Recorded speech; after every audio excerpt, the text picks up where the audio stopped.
There's a guy in your city leasing a G-Wagon right now who can't cover a $400 repair on it. There's a finance influencer selling a course on wealth he hasn't actually built. And that friend who's crushing it on Instagram, behind the filter, he's carrying 5 figures of credit card debt. Now here's the strange part. The average American scrolls past thousands of get-rich videos every single year. Yet Federal Reserve data shows the typical household under 45 has less than $50,000 saved for retirement. Under 35, it's less than $19,000. Sit with that for a second. Everyone is learning about money. Almost nobody is building any. Why? Because the moves that actually change your money are the ones nobody claps for. Welcome to what I call the performance economy. For the past decade, money advice stopped being advice and became entertainment. The louder it got, the worse it got. Flashy wins get views, quiet wins get ignored, and most people are copying the flashy stuff without ever seeing the bill that comes with it. I know, because I tried the exciting stuff first. The trades, the trends, the shortcuts. It cost me years. The 7 moves I'm about to show you are boring. They're unglamorous. Nobody will ever post about them, and they are the only reason my finances actually turned around. So here's the plan. 7 moves, ranked from the easiest one to start today, all the way up to the one that changed everything for me. And stay to the end, because I'm going to give you a simple test to see how many of these you're actually doing right now. The number might surprise you. Move #7. Let's start with the easiest one, and the one almost everyone skips. Automate your saving before you optimize anything else. Pay yourself first, on payday, before a single dollar hits your spending account. Here's what that looks like in real life. My friend Marcus makes good money. He also has a plan. Every month, he tells himself he'll save whatever is left over after expenses. And every month, somehow, nothing is left over. It's not because Marcus is careless. It's because he's human. When money sits in your checking account, your brain treats it as spendable. Not because you're weak, because that's how brains work. Researchers call it mental accounting. Money you can see is money you'll find a reason to use. Now compare that to Dana. Dana set up one automatic transfer. The day her paycheck lands, 12% moves to a separate account before she's even awake. She never decides to save. The decision was made once, years ago, and it's been running ever since. Dana doesn't have more discipline than Marcus. She just removed discipline from the equation entirely. And this is where hype culture gets in your way. Automation feels like giving up control. It feels passive, almost lazy. Nobody posts a screenshot of a scheduled transfer. The internet worships the grind, the 5 a.m. hustle, the side project, the bold move. But think about what actually protects your money. A system doesn't have bad days. A system doesn't get tired, or discouraged, or tempted by a sale. You do. I do. Everyone does. I resisted this one for years. I told myself I didn't need training wheels. I could outthink my own habits. What I actually did was start over every single month, relying on willpower that ran out by the 15th. The month I finally set up the transfer, my savings stopped depending on my mood. That was the whole trick. So here's the rule, and I want you to remember it. A boring transfer beats a brilliant plan. Every time. A brilliant plan needs you to show up perfectly, forever. A boring transfer only needs you to show up once. Start small if you have to, 5%. Even 2. The amount matters less than the machine. Because once the machine is running, you've done something most people scrolling money videos never do. You've stopped performing progress and started making it. That's move 7. Move 6 is where most people quit. Move #6. Move 6 is a wall, a 72-hour wall between you and anything you want to buy that isn't essential. See it, want it, Wait 3 days. If you still want it after 72 hours, buy it. That's the whole move. I can already feel some of you rolling your eyes. A waiting period? That's it? Stay with me, because this little pause is doing something much bigger than it looks. Here's the science underneath it. When you see something you want, your brain releases dopamine. But here's the part most people get wrong. The dopamine spike isn't about having the thing. It's about anticipating it. The rush peaks before you buy, not after. That's why the package on your doorstep never feels as good as the checkout button did. You're not chasing the item, you're chasing the moment right before the item. And there's a second layer. Most impulse buying isn't really shopping, it's identity performance. You're not buying shoes, you're buying the person you'd be in those shoes. You're not buying the gadget, you're buying the version of you who has their life together. Ads know this. Influencers know this. Your brain, in the moment, does not. The 72-hour wall works because it separates the feeling from the decision. My friend David tried it for 1 month and kept a note on his phone of everything he paused on. 31 days later, he went back through the list. Out of 14 things he had been sure he wanted, he still wanted 3. 3. The other 11 weren't purchases. They were moods. The wait costs you nothing. If the thing is right for you, it's still right in 3 days. If it's on some countdown timer designed to panic you, that timer was the warning. Real value doesn't expire on a Tuesday at midnight. Now, will anyone congratulate you for this? No. Nobody sees the 11 things you didn't buy. There's no unboxing video for restraint. But remember what I told you at the start. The moves that change your money are the ones nobody claps for. This is exactly what that looks like in practice. Quiet, invisible, powerful. Automation was move 7, building the machine. This is move 6, protecting the fuel. Together, money flows in on schedule and stops leaking out on impulse. Move 5 is where we stop playing defense and start playing offense. Move #5. Move 5 sounds almost too simple to matter. Track one number once a month. Your net worth. Everything you own minus everything you owe. Write it down. Come back in 30 days and write it down again. That's it. Now, I know what some of you are thinking. One number? What about my spending categories? My subscriptions breakdown? My 17 budgeting apps with the color-coded charts? Here's the uncomfortable truth I had to learn. Most of that is procrastination in a suit. Let me explain what I mean. Complexity feels like progress. When you spend 2 hours building a spreadsheet with 30 tabs, your brain rewards you like you did something. Psychologists have a name for this trap. It's a form of productive procrastination. You're doing work about your money instead of doing work on your money. It's the financial version of buying running shoes, downloading a training app, and never actually running. I lived this one personally. I once had a dashboard so detailed, I could tell you what I spent on coffee in any week of the year. You know what I couldn't tell you? Whether I was actually getting richer.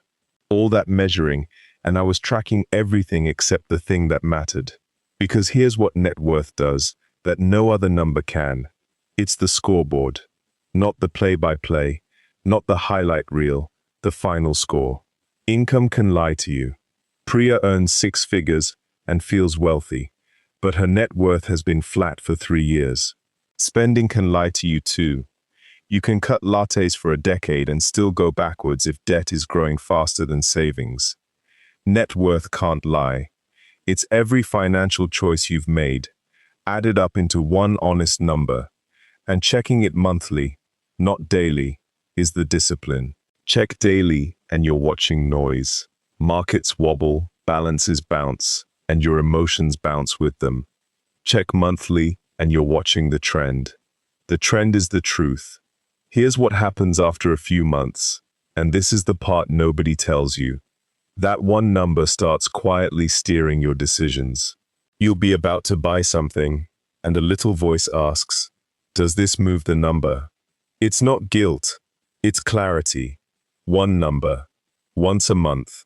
Boring as watching paint dry, and twice as revealing. Move 4 is the one the performance economy really doesn't want you to hear. Move #4. Move 4. Buy used in the places where nobody's watching. Cars, furniture, tools. The stuff that does a job, not the stuff that makes a statement. Let's start with the biggest one.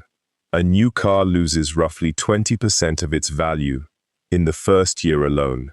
Drive it off the lot, and thousands of dollars evaporate before your first oil change. Now ask yourself a simple question. What exactly did that money buy? Not transportation. The 2-year-old version of the same car drives the same roads at the same speed.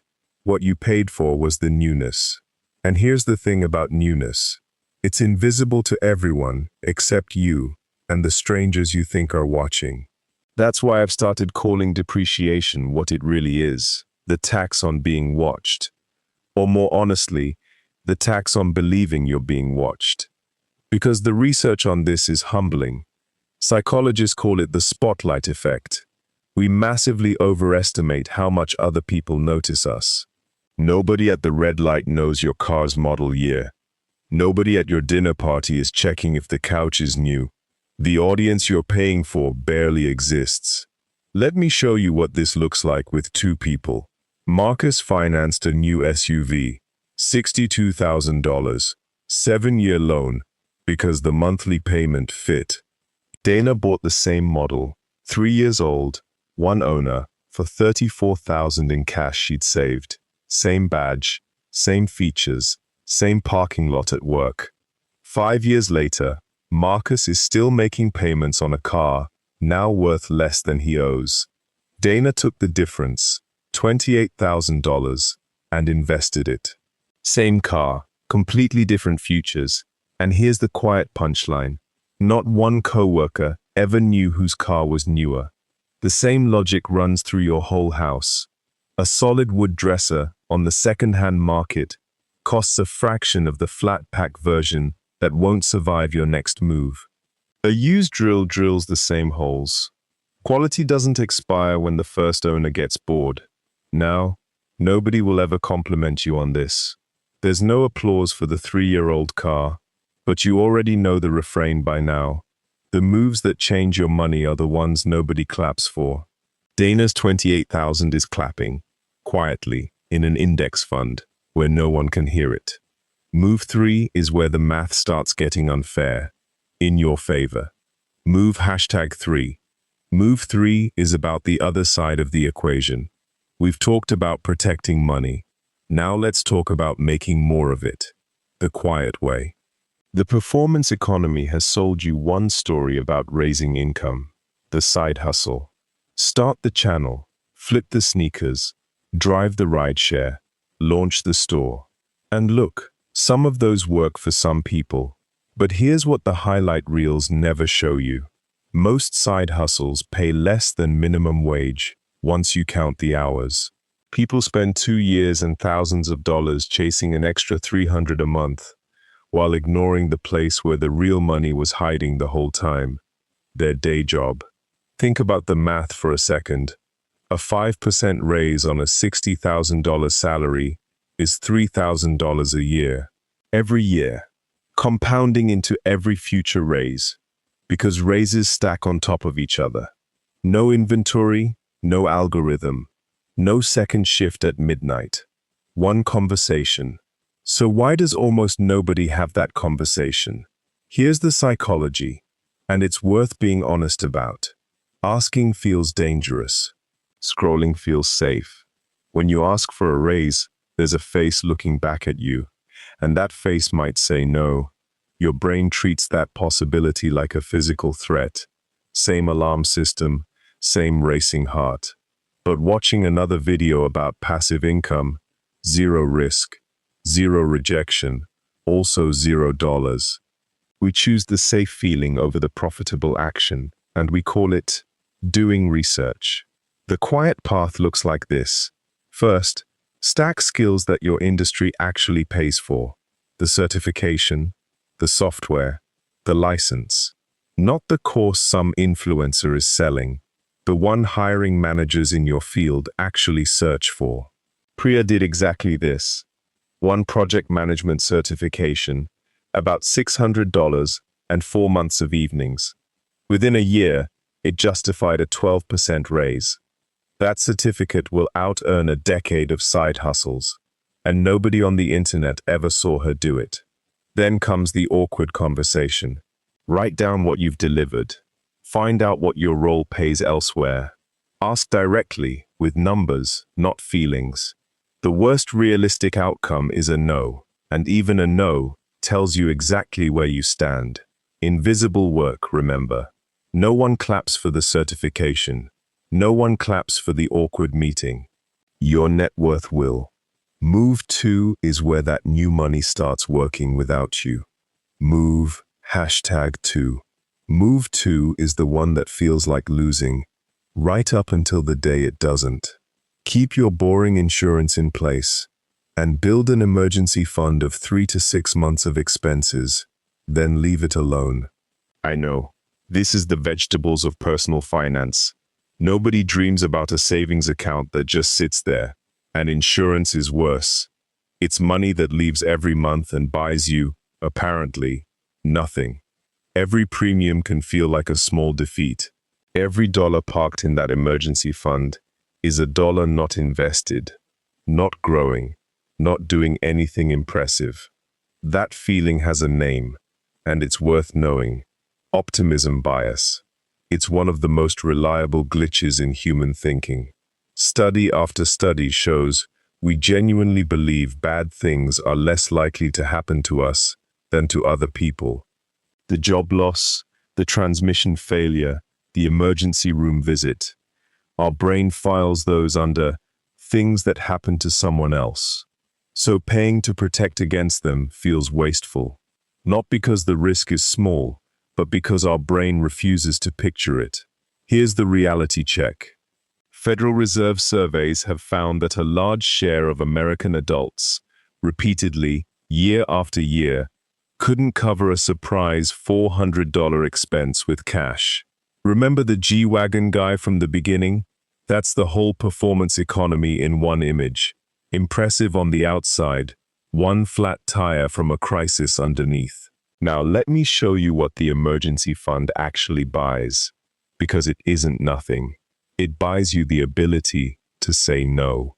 Diane kept 8 months of expenses in a plain savings account, while her co-workers called it lazy money. Then her company restructured. Her colleagues panicked, grabbed the first jobs they could find. Diane took 4 months, held out, and landed a role paying 20% more. Same layoff, different outcomes. Her boring account earned her more than any investment that year. It just did it invisibly. That's the trick your brain can't see in advance. The emergency fund doesn't perform in good times. It performs on the worst day of your year. And it performs perfectly. Insurance is the same. It looks like a loss on every day, except the one day, it's everything. And you know the refrain. Nobody claps for the premium you paid. Nobody claps for the fund you never touched. It's still winning. One move left. It's the one that changed everything. Move #oneself. And now the number one move. The hardest one on this list. And the one that changed everything for me. Ready? Stay invested. And do nothing. Don't sell when the market drops. Don't tinker when it's flat. Don't chase whatever's hot when it's climbing.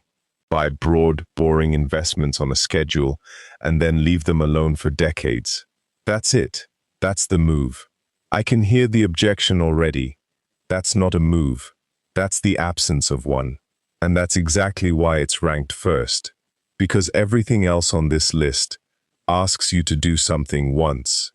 This one asks you to resist doing something over and over for the rest of your life, while every headline, every app notification, and every guy at the barbecue screams that this time you should act. Here's the psychology, and it runs deep. Humans are wired for action addiction. In moments of stress, doing something, anything, feels safer than sitting still. It's why panic drivers swerve into worse accidents. In investing, that instinct is expensive. Study after study on investor behavior finds the same pattern. The more people trade, the worse they do. Fund research has shown for decades that the average investor earns less than the very funds they're invested in. Read that again. Same fund, worse result. The gap isn't fees, it's behavior. Buying excited at the top, selling scared at the bottom. The market pays for patience and charges for excitement. You miss just a handful of best days, which tend to arrive cruelly, right in the middle of the scariest weeks. And decades of returns shrink dramatically. You can't time your way around that. Nobody reliably can. The people telling you otherwise are usually selling a course. And understand what's on the table here. Every other move on this list plays for dollars. This one plays for decades. Skip the 72-hour wall and you lose a purchase. Break this rule at the wrong moment. Sell in a panic. Sit out the recovery. And you don't lose money. You lose years. Compounding is a machine that only runs uninterrupted. Every panic sell doesn't pause the machine. It restarts it. Nobody claps for the person who did nothing for 20 years. There's no video called "Watch Me Hold." But the moves that change your money are the ones nobody claps for. And this one changes it the most. So, how many of the 7 are you actually doing? Section 8. The dividing line. So let's step back and look at what all 7 moves have in common. Because there is one principle underneath everything you just heard, and once you see it, you can't unsee it. Every move on this list optimizes for how your money works, not for how your life looks. That's the dividing line. That's the whole thing. The automatic transfer doesn't look like anything. The 72-hour wall is invisible. The one number, the used car, the quiet raise, the boring insurance, the 20 years of holding still, none of it photographs well. All of it compounds. The performance economy trains you to ask, how does this look? Wealth gets built by people who learn to ask a different question. What does this do? Now, the test I promised you. Here are the 7. One more time. The automatic transfer. The 72-hour wall. The one number, once a month. Buying used where nobody sees. Raising income quietly. The boring insurance and the untouched fund. And staying invested, doing nothing, for decades. Count how many you're actually doing. Not planning to do. Not saving to a playlist to start someday. Doing, right now, this month, with real money. Be honest with yourself. Because nobody else is watching, which, if you've been paying attention, is exactly where all the real work happens. If your number is 2, or 1, or 0, I want you to notice the small sting you just felt. Don't push it away. That sting is the most useful thing in this entire video. It's the gap between the person who watches money content and the person who builds money. And unlike almost everything else we've covered, closing that gap costs nothing. Move 7 takes 10 minutes and it's free. You could raise your score before dinner. I'll leave you with the line we started with, because now you've seen what it actually means. The moves that change your money are the ones nobody claps for. The loud moves buy applause. The quiet ones buy freedom. Choose carefully.